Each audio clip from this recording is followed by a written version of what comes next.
तो good morning बच्चों। तो भाई आज अपन है ना पत्र लेखन यानी पत्र लेखन के बारे में चर्चा करेंगे।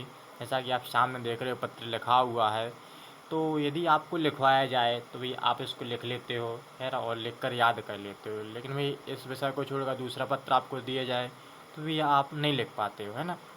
तो भाई आज अपन इसको लिखने का तरीका सीखेंगे, है ना। जैसा कि आप सामने देख रहे हो भाई पत्र लिखा हुआ है। तो आज अपन पत्र के बारे में चर्चा करेंगे और पत्र लेखन कैसे होता है और कैसे लिखे जाते हैं, तो इस पर अपन आज चर्चा करेंगे, ठीक है।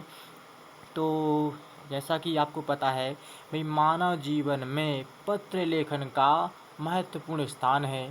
पत्रों के माध्यम से ही हम अपनी भावनाओं का प्रभावपूर्ण आदान प्रदान करने में समर्थ होते हैं। ये ऐसे माध्यम हैं, यानी जो पत्र जो हैं यह एक ऐसे माध्यम है जिनके कारण दूर रहकर भी हम अपनी समीपता का अनुभव करते हैं। पत्र सिर्फ संबंधियों या मित्रों को ही नहीं अपितु कार्यालयीन कार्य हेतु अधिकारियों को तथा व्यवसायियों को भी लिखे जाते हैं। अब भाई पत्र लेखन है ना होता है। यह पत्र अब होते कितने प्रकार के हैं? जो पत्र जो होते हैं वही दो प्रकार के होते हैं। पत्र कितने प्रकार के होते हैं? पत्र दो प्रकार के होते हैं। पहला होता है औपचारिक पत्र और दूसरा होता है अनौपचारिक पत्र ना। पहला कौन सा होता है? पहला होता है औपचारिक पत्र, दूसरा होता है अनौपचारिक पत्र। तो भाई सरकारी, अर्ध सरकारी और गैर सरकारी संदर्भों में जो पत्र लिखे जाते हैं वह औपचारिक स्तर पर भेजे जाने वाले औपचारिक पत्र कहलाते हैं। यानी जो सरकारी, अर्ध सरकारी और गैर सरकारी संदर्भों में लिखे जाने वाले जो पत्र होते हैं वह औपचारिक पत्र होते हैं, है ना। और अनौपचारिक यानी जो हम अपने संबंधियों को लिखते हैं, भाई को लिखते हैं, बहन को लिखते हैं, मित्र को लिखते हैं, यह अनौपचारिक पत्र कहलाते हैं, ठीक है। यानी इन्हें अनौपचारिक पत्र कौन कहलाते हैं? जो है ना हम अपने नज़दीकी घनिष्ठ संबंधी, मित्रों, भाई, पिता, है ना, माता, है ना, आत्मीय जनों को लिखते हैं वह अनौपचारिक पत्र कहलाते हैं, ठीक है। क्या कहलाते हैं? अनौपचारिक पत्र। जो हम अपने है ना आत्मीय जनों को, मित्रों को, है ना, भाई को, बहन को, है ना, लिखते हैं, यह अनौपचारिक पत्र कहलाते हैं। अब भाई पत्र लेखन में कुछ भाई ध्यान देने वाली बातें होती हैं। यानी पत्र की भाषा कैसी हुई?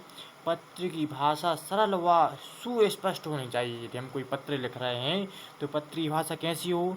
पत्र की भाषा जो है सरल व सुस्पष्ट होनी चाहिए। भाई पत्र में कठिन भाषा, उलझे हुए वाक्य तथा अस्पष्ट बातें पत्र में हम ना लिखें। या जो है ना उबाऊ बातें होती हैं, है ना, उबाऊ बातें से हमें बचना चाहिए, है ना। यानी अस्पष्ट बातें पत्र को उबाऊ बनाने के साथ ही उसके आशय को प्रकट करने में असमर्थ होती हैं।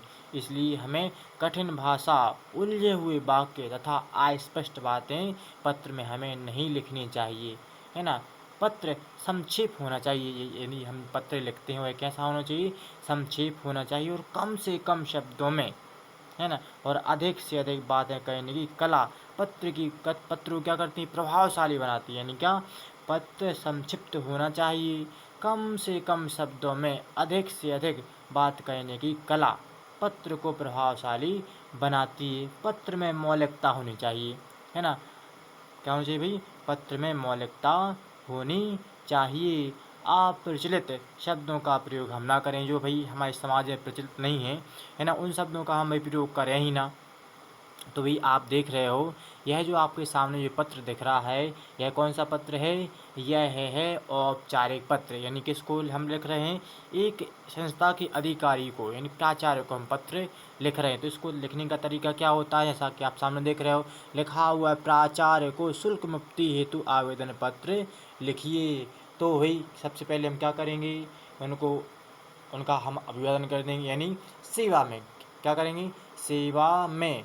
तो भाई सेवा में भाई ना आप देख रहे हो सेवा, सामने के मतलब शिवा में आके मतलब सेवा में, यानी ऊपर बिंदी लगा हुआ है, नीचे अल्पविराम लगा हुआ। उसके बाद एक लाइन अपन को छोड़ना है जो जिसमें अपन लिखा हुआ है सेवा में, तो अपन लाइन छोड़ देंगे। उसके बाद भाई क्या करेंगे भाई, श्रीमान प्राचार्य महोदय जी, है ना, क्या लिखा हुआ है भाई, श्रीमान प्राचार्य महोदय जी, शासकीय उत्कृष्ट उच्चतर माध्यमिक विद्यालय जबलपुर। यहाँ पर संस्था कोई भी हो सकती है ना, जहाँ पे आप अध्ययन कर रहे हो वहाँ उस संस्था का नाम आप लिख सकते हो, ठीक है। उसके बाद आपका विषय क्या है, यहाँ पे आप देख रहे हो शुल्क मुक्ति हेतु आवेदन पत्र, यानी वही आपका विषय हो जाएगा, शुल्क मुक्ति हेतु आवेदन पत्र। अब इसमें आप अपने विचार व्यक्त कर सकते हो, कैसे भाई, लिखा हुआ है महोदय, है ना, महोदय सभी नम्र निवेदन है कि मैं आपके विद्यालय में कक्षा 9वीं या 10वीं का छात्र हूँ। मेरे पिता